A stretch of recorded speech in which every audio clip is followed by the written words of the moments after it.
The Lord be with you. and with your A spirit. reading from the Holy Gospel according to John. Glory to you, O Lord.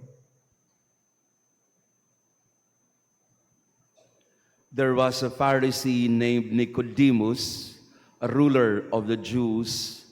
He came to Jesus at night and said to him, Rabbi, we know that you are a teacher who has come from God, for no one can do these signs that you are doing unless God is with him.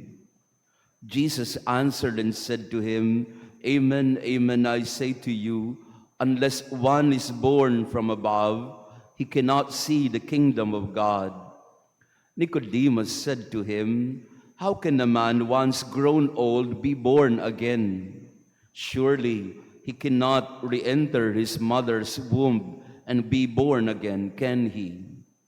Jesus answered, Amen, amen, I say to you, unless one is born of water and spirit, he cannot enter the kingdom of God.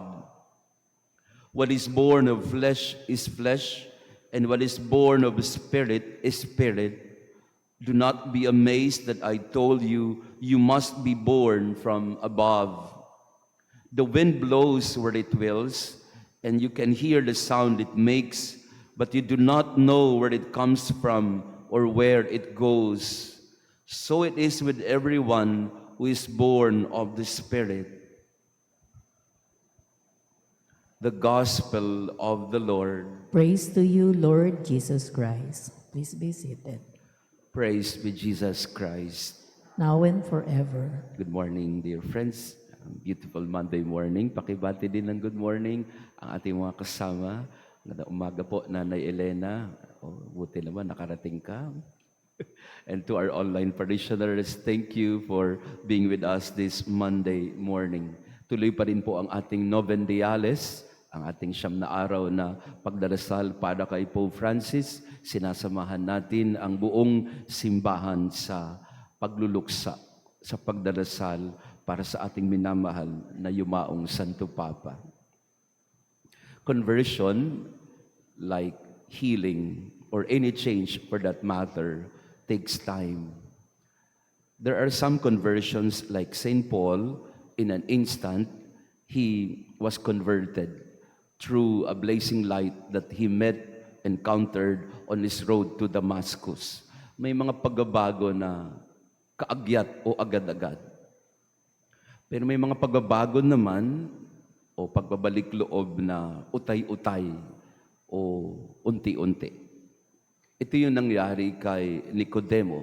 Nicodemus in our gospel reading today was a Pharisee. He had a very high standing and reputation in his community. So he had to go to Jesus at night. He was some sort of a hidden disciple or a reluctant disciple. He loved Jesus from a distance. He admired Jesus, but he could not go out in the open, and therefore he has to come to him at night. He has many questions about eternal life, about faith, about who Jesus is. Pero yung mga tanong na yon, hindi agad-agad nasasagot. Kaya even the simplest question of being born again or being born anew or from above, he couldn't make sense of it. Kasi galing siya sa tradisyon ng mga Pariseo, mga anak ni Abraham. What they understand about themselves is that we are favored children of God because we come and descended from Abraham. And that's it. There's no other life aside from this or no other life beyond this. We are children of Abraham and we die as children of Abraham, Jacob, Isaac, and the other fathers. But Jesus was offering to Nicodemus a new kind of life, a life that directly comes from above, not by way of some interventions from any human being. And it was the life that Jesus was trying to introduce to him. You must be born again. You must be born anew by the Spirit, not by your parentage, not by your ethnicity, or not by your belonging to a certain religion or nation. It is God renewing you. But he could not grasp that all at once. Hindi niya agad-agad maintindihan yung binibigay na bagong buhay ni Jesus sa kanya. So he had to grapple with it and he had to grow into it. And so in the whole Gospel of John, you find Nicodemus growing. In chapter 3, he is discoursing with Jesus. In chapter 7, he is defending Jesus from those who wanted to try him without any due process. And then in John chapter 19, that's the time he came out as an open disciple. Siya yung nagdala ng mga langis na gagamitin para sa paglilibing kay Jesus. So from chapter 3 to chapter 7 and 19, we saw Nicodemus growing into discipleship, growing into his love and fidelity and commitment to Jesus. Conversion, change, like healing, takes time. At ganun din sa buhay natin, hindi agad-agad nagbabago ang lahat. Hindi agad-agad makukuha yung gusto. One time I was giving a conference to young people, around 3,000 of them in a big gathering.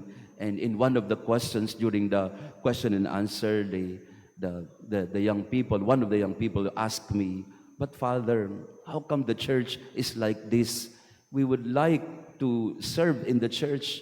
We would like to become priests and religious, but as we look at you, priests and bishops, you're not giving us a good example at all, at least for some of you." So syempre, ako po yung nasaktan ng konti kasi ang sama-sama ng tingin nila sa mga pare and religious and bishop. And so this was my answer to the young person. We have to grow into it. You can't expect the church to change all at once. Hindi natin pwedeng pilitin ang proseso. And that was Pope Francis' teaching in Amoris Laetitia, for example. In the conversion of the divorced and remarried, yun ang sinasabi niya na hindi mo pwedeng pilitin ng tao na agad magbago. There is such a thing as a gradualism in people's faith and conversion. You have to be patient with them in the same way that you have to be patient with yourself in terms of change, in terms of growing into the best person that you can ever be. You cannot force change all at once. Renewal of a person or being born again, being born anew. Hindi po yan na minsan kumuha ka ng Biblia, tapos born again ka na. No. There is a birthing process, and sometimes in the birthing process, there are also birth pains that come with it. And for some young people, they are so impatient about change. Gusto ko agad magbago na. Gusto ko agad ganito na agad. Parang ayaw nilang maghintay. Habang tumatanda ang tao, ako po matanda na rin, kagaya ng marami sa inyo.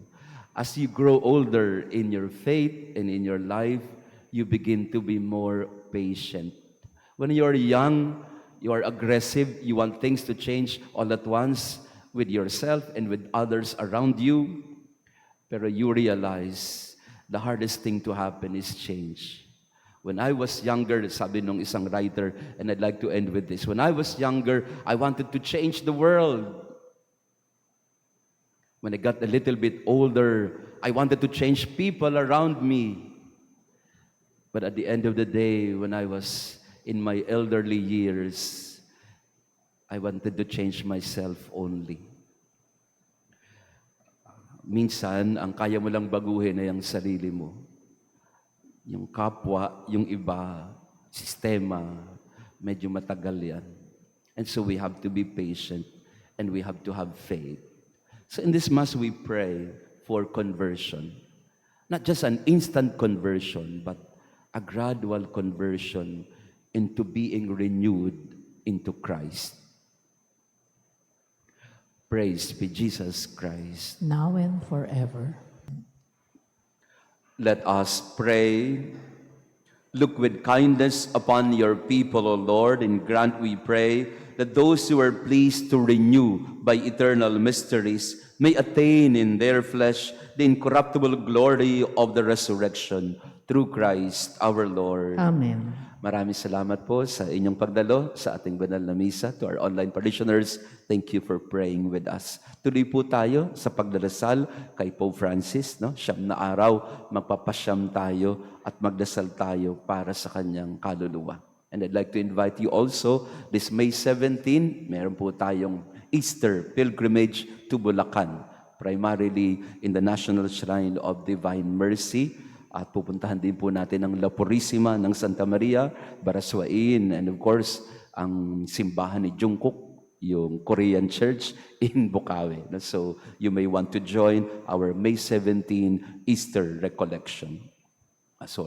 Easter pilgrimage. The Lord be with you. And with your spirit. And may our loving God bless you and your family, the Father, the Son, and the Holy Spirit. Amen. Our Mass has been offered. Go in peace to love and serve the Lord. Alleluia. Thanks be to God. Alleluia. Alleluia.